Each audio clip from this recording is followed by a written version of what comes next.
Are four different fourth-tier DC characters about to become new favorites of mine? Very possibly. I'm Peter Franson from christiangeekcentral.com and Spirit Blade Productions. Welcome to Essential Issues Weekly, where I talk about DC Comics 1 week after their release on the Ultra tier of the DC Universe Infinite subscription service.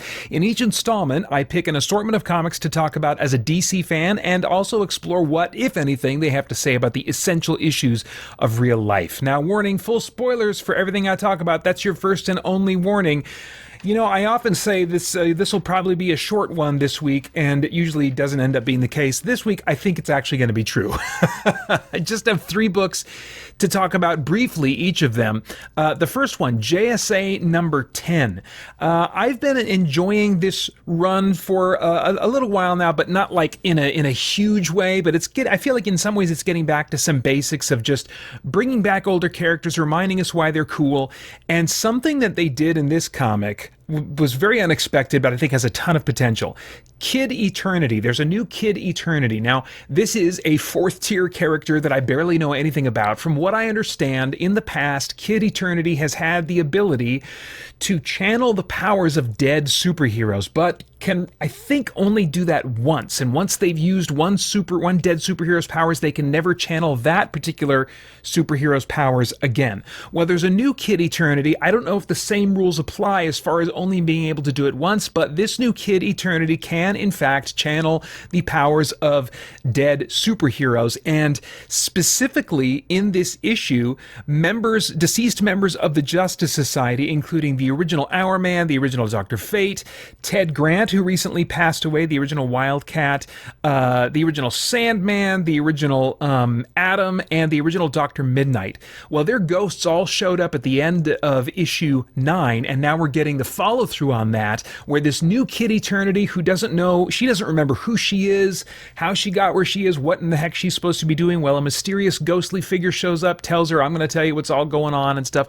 But the interesting setup here is that the first character's powers that she uses is Dr. Fate's, when this old crew of original Justice Society members shows up and basically says, okay, kid, we're going to help you. And suddenly something clicked for me, and I realized, oh my gosh, Kid Eternity, a superhero concept I know very little about, could suddenly be a premier character in JSA. Why do I say that? Because historically, the best of JSA, which in my mind was the Jeff Johns run, played up legacy, played up history of characters in the DC universe.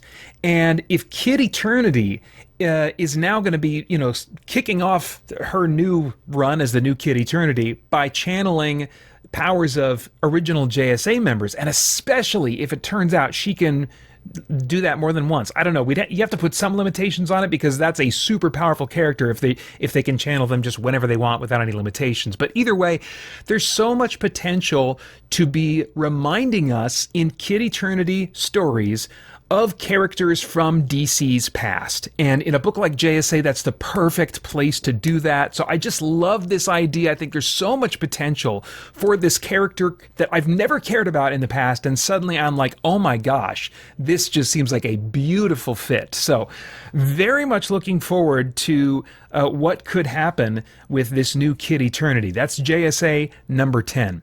Then a book that really surprised me was Cheetah and Cheshire Rob the Justice League number 1.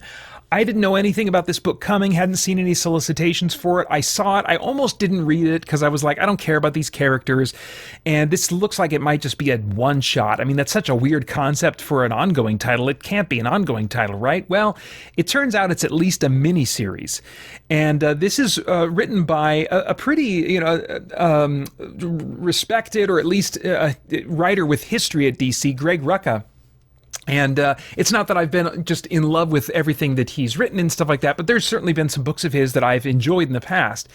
So those two things are like, okay, let me give this a try. Well, it turns out that Cheetah and Cheshire, two villains that I don't really care about. Cheetah is largely a Wonder Woman villain, and she's like a half animal person. And just, I don't like, in general, animal-themed superheroes and villains. I guess it's just a little bit too close to anthropomorphic Disney characters for my tastes. And so Cheetah has never interested me. And then Cheshire, I don't like her costume, she's got it needs a little bit of updating. She's got, among other things, like a headband, like a green headband, and that just, every time I see a character wearing a headband, it reminds me of the 80s. It's like, I don't need that. But what was so cool about this, it felt very much like a Jeff Johns type of thing that he would have done in the early 2000s, taking these disrespected characters, less known characters in the DC universe. I mean, Cheetah is more well known, I suppose. And reminding us that they are interesting, that they are capable, and then giving them a really interesting kind of like mission to take on. And so this looks, what basically they're planning to do is to rob the Watchtower of the Justice League. These two, like, totally, I think, overlooked villains in many respects, at least in my mind, villains that I don't take seriously. And Cheshire in particular, they remind me, oh, that's right, she's a martial artist, yeah, but she also does a bunch of stuff with weird, nasty poisons. And in this issue, she's like experimenting on a poison that makes people explode. Just from being scratched by it, they are alive for a few seconds and then they gruesomely explode. And so, reminding me how dangerous Cheshire can be, or maybe establishing in a new way how dangerous she can be. Cheetah as well. They really lean into some violence that is not typical of all DC books in the first issue of Cheetah and Cheshire. And so that combination of things, and the fact that they're kind of underdogs, I always have a little bit of a soft spot for an underdog, and by nature of just them being villains I don't take seriously, and then showing me that they're capable, giving them a tough challenge, that kicks in my little underdog instinct to care about them a little bit more, and we're seeing a little bit of their personalities also come out, and that's really important to help me get connected to characters that I otherwise conceptually wouldn't care about. Just remind me that they're people and that they have quirks and stuff. Give me some ways to identify with them. And so all those things really are in play in Cheetah and Cheshire Rob the Justice League #1. And it just seems like for these fourth tier, in my mind, kind of nobody villains to be taking on something as big and grand as the Watchtower and like getting ready to do a heist. Like, they're also talking about recruiting other villains, which I hope are all totally fourth tier, totally forgotten, disrespected villains in the DC universe. And then I really want them to pull this off.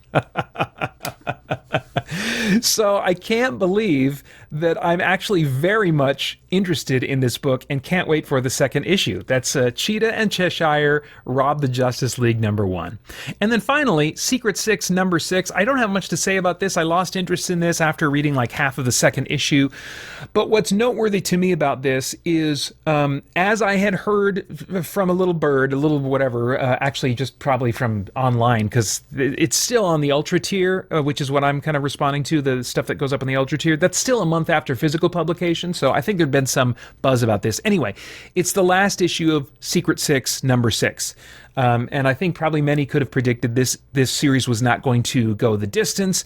At the beginning, I got the impression that in some ways it was kind of like bringing together several LGBTQ plus characters. I'm like, well, I mean, if for the audience that's looking for that, maybe they'll be really excited, but it seems like just a little bit of a gimmick to have that kind of concentration of characters. And on top of that, the story not being really exciting or engaging or really reminding me of the Secret Six. Gail Simone's Secret Six run.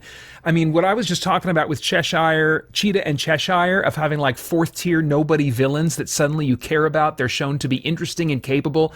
That was Gail Simone's Secret Six, and that is possibly my favorite comic book series of all time.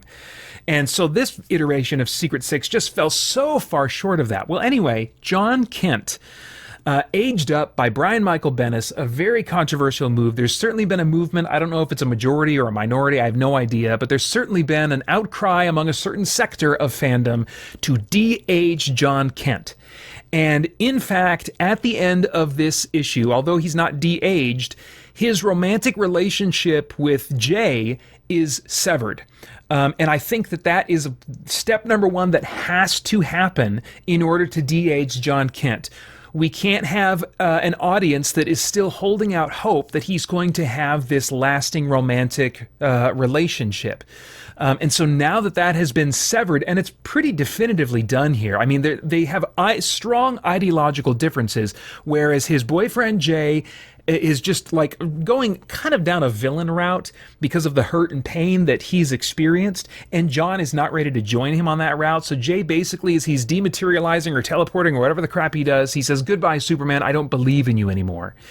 And the internal monologue of John says, "One second he was standing there, light and sound bouncing off his body and into my eyes and ears, my Jay. The next, there was just nothing.